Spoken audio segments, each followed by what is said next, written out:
eksplanasi.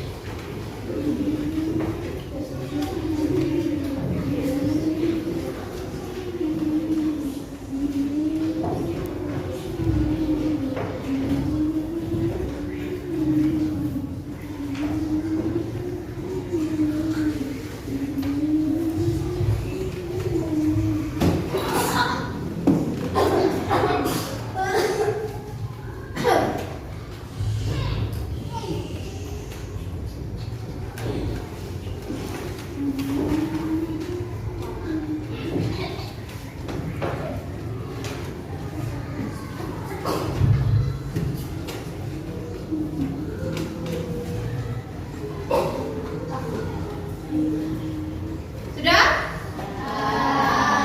Oke. Kita bahas apa itu teks eksplanasi. Sudah dibaca bukunya? Oke. Teks eksplanasi. Apa itu teks eksplanasi? Coba Dirga dulu. Teks yang dibuat untuk menjelaskan proses terjadinya suatu peristiwa. Oke, teks yang dibuat untuk menjelaskan suatu peristiwa. Coba Aiman, apa itu teks eksplanasi? Teks eksplanasi adalah teks yang dibuat untuk bekerja untuk menjelaskan suatu peristiwa. Ya, teks eksplanasi adalah teks yang dibuat ya untuk menjelaskan suatu peristiwa, baik itu peristiwa alam maupun sosial. Ya, itu teks eksplanasi. Biasanya teks eksplanasi ini bersifat fakta, ya benar-benar terjadi. Yaitu pengertian dari teks eksplanasi. Nah, bagaimana dengan strukturnya? Struktur dari teks eksplanasi ada berapa bagian? 3. Ada tiga. Siapa yang tahu apa strukturnya? Aufa. 1. Struktur teks eksplanasi adalah pernyataan umum. Satu, pernyataan umum. Yang kedua, Deretan penjelas. ada deretan yang penjelas. Yang ketiga, interpretasi. Ada berapa bagian? 3. Ada tiga. Apa Fira?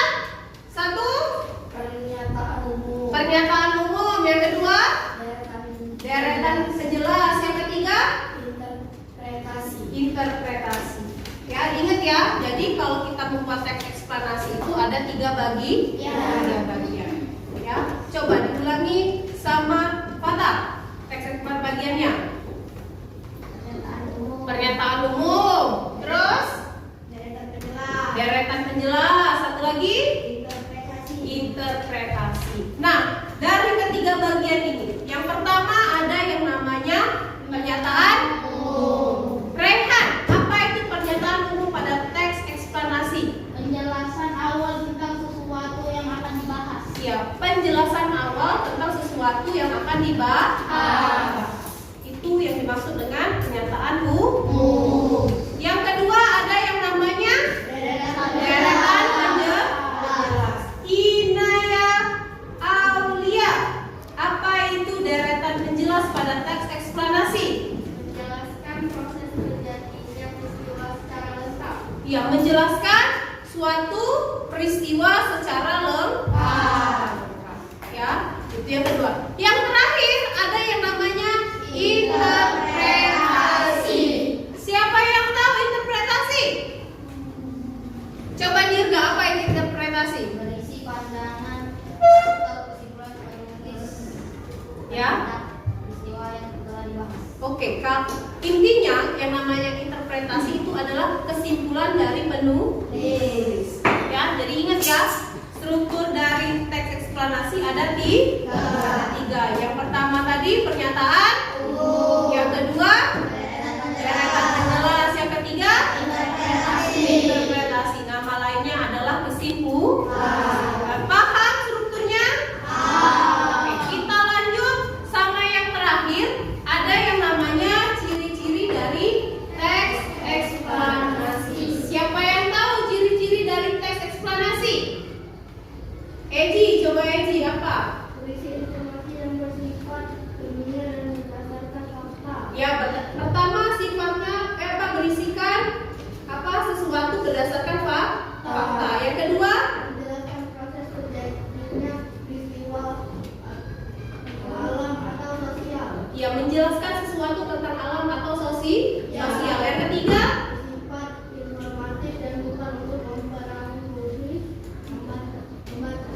Isinya informasi. Jadi ciri-cirinya pertama dia sesuai bersifat fakta. Yang kedua berisi peristiwa alam atau sosial. Yang ketiga bersifat informatif atau informasi, menyampaikan informasi yang sesuatu yang sudah benar-benar terjadi.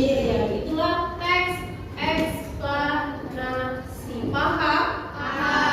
Oke, selanjutnya di bawahnya itu di halaman 9 ada yang namanya teks eksplanasi. Ya, paragraf menyalurkan energi listrik. Coba dibaca dulu. Ya, dibaca sampai selesai. Setelah itu tentukan bagian-bagian yang mana pernyataan umum, yang mana deretan penjelas, yang terakhir yang mana interpretasi atau kesimpulan. Silakan dibaca terlebih dahulu. Oke ya, sudah selesai dibaca? Sudah. Apa judul teksnya? Menyalurkan energi listrik. Pada teks eksplanasi tersebut ada berapa paragraf? Ada 3 paragraf. Sudah ditentukan yang mana pernyataan umum, yang mana deretan penjelas, yang mana interpretasi? Paragraf pertama, ya. Paragraf pertama itu menunjukkan apa di sana? Menunjukkan pernyataan umum. Kalau paragraf kedua, pernyataan penjelas. Yang ketiga, interpretasi atau kesimpulan. Oke, dari teks yang berjudul menyalurkan energi listrik, kira-kira ya apa pernyataan umumnya? Siapa yang bisa jawab? Siapa? Rizky, coba Rizky, apa pernyataan umumnya? Pernyataan umum di paragraf 1 adalah listrik memiliki peran yang sangat penting dalam globalisasi. Terus apa lagi? Listrik dihasilkan dengan memanfaatkan sumber energi alam seperti aliran sungai, panas bumi, angin, dan sebagainya. Oke, dari paragraf pertama dia menunjukkan pernyataan umum. Dia menjelaskan listrik memiliki peran yang sangat penting dalam globalisasi. Terus yang kedua, listrik dihasilkan dengan memanfaatkan sumber energi alam. Katanya seperti aliran air sungai (PLTA), panas bumi, angin, dan sebagainya.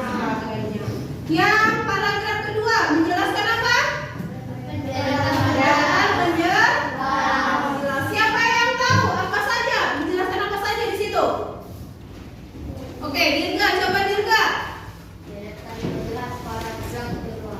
Setelah energi listrik dihasilkan di pusat pembangkit, tegangannya kemudian dinaikkan oleh transformator penaik tegangan. Energi listrik disalurkan oleh saluran udara tegangan ekstra tinggi atau super. Di gardu induk, tegangan energi listrik diturunkan menjadi 20 kilovolt. Energi listrik disalurkan ke gardu-gardu distribusi dan diturunkan lagi tegangannya menjadi 220 volt. Ya, itu deretan penjelas pada paragraf yang kedua. Yang pertama, dia menjelaskan tentang setelah energi listrik dihasilkan di pusat pembangkit, tegangannya kemudian dinaikkan oleh transformator penaik tegangan. Nama alatnya transformator atau disebut juga dengan trafo. Ya, nama lain dari transformator ini biasanya ada di transmisi. Ya, transmisi itu bagian pada listrik yang bisa menaikkan dan menurunkan tegangan listrik. Yang kedua, energi listrik disalurkan oleh saluran udara tegangan ekstra tinggi atau disebut juga dengan sutek. Yang ketiga, di gardu induk tegangan energi listrik diturunkan menjadi 20 kilovolt. Ya, energi listrik disalurkan ke gardu-gardu distribusi dan diturunkan lagi tegangannya menjadi 220 volt. Baru ke rumah-rumah penduduk.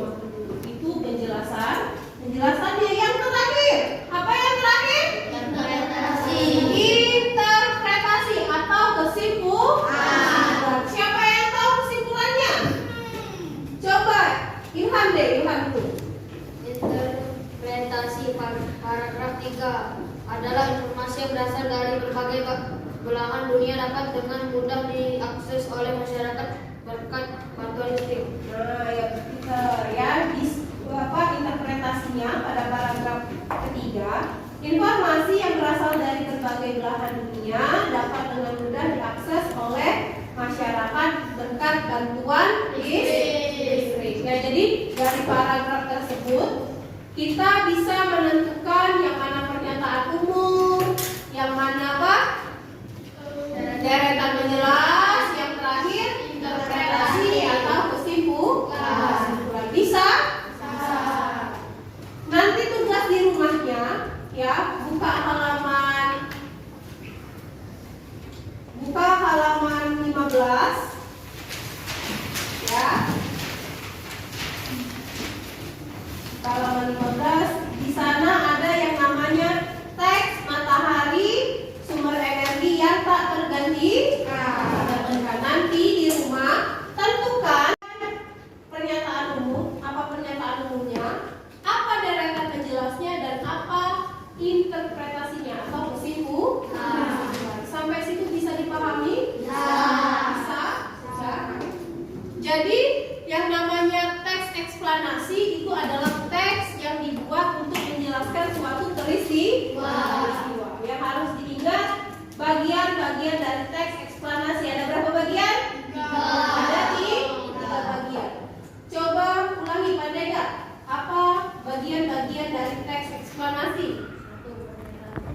Pernyataan umum. Yang kedua, deretan penjelas. Yang ketiga, interpretasi atau kesimpulan. Alfa, apa itu pernyataan umum pada teks eksplanasi?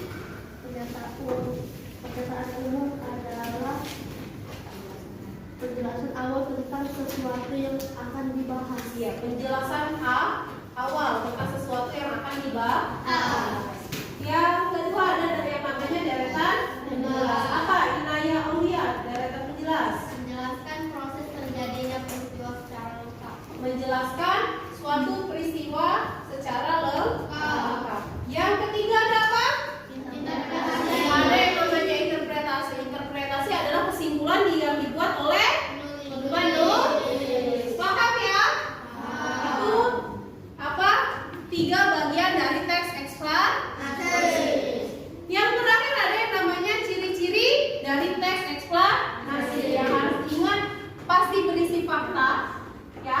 Yang kedua, peristiwa alam atau sosial, bersifat informatif, memberikan informasi. Yang terakhir, menjelaskan proses terjadinya suatu peristiwa.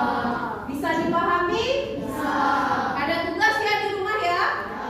Dikerjakan, besok kita bahas. Nah, selanjutnya kita ke materi muatan IPS.